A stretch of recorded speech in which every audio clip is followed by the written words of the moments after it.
Hello, country.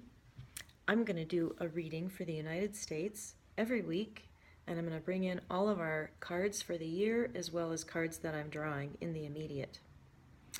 The very first card that I drew, the long range card for this immediate period, just for right now, for what you're dealing with, also happens to be, it's the Five of Spades. Sorry if that's reversed.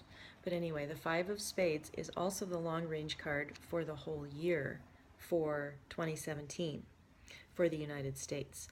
The Five of Spades is a card of change and movement.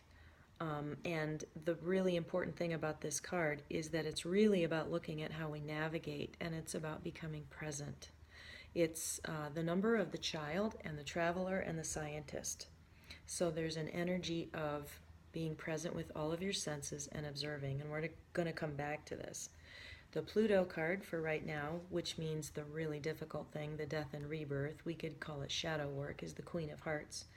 She sits in a position in the deck ruled by Neptune and Neptune, which means the power of illusion, addiction, and the hit that I get is that what we're really wrestling with is this kind of muddy, filmy, murky, being caught in our addictions is one thing, but also just kind of a general numbing out, doing the same kind of stratagem over and over again. My daughter and I were just talking about, I'm looking at my tactics, the dysfunctional unconscious tactics that kind of keep us looping over and over again. Mine is chaos and not just being able to get it all together and like, oh, now the look of the day is gone and I haven't organized anything, and tomorrow is my birthday and I am writing a list to start a new pattern of let's get structured.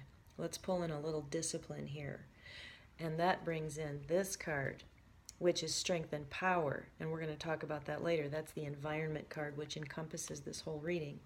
So anyway, what is the result card of doing all of this is the Queen of Diamonds, which means moving into a service-oriented business, moving into what we really value, and how are we going to nurture ourselves and those around us with our value system. And I really think this is a call to, what we call ourselves, light workers, whatever, healers, those of us who are in a profession who are really wanting to make things better for others. And even if it's not your profession, it may be your sole purpose.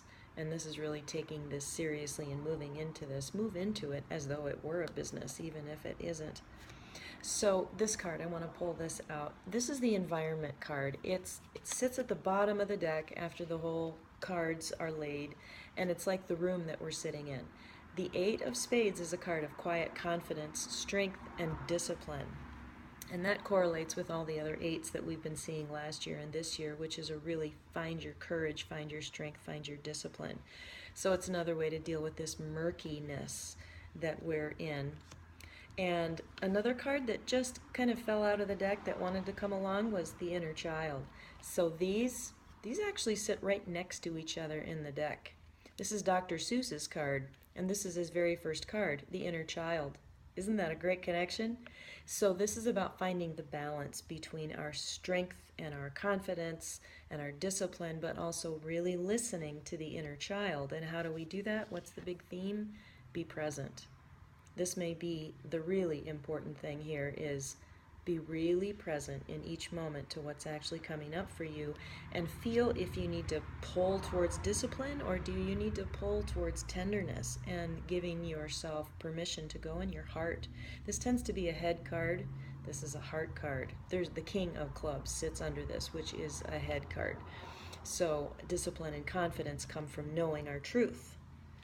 But the Ace of Hearts, the baby card, is recognizing that it all starts here. This is the very first card in the deck. It's the birth card. So anyway, that is your reading for right about now.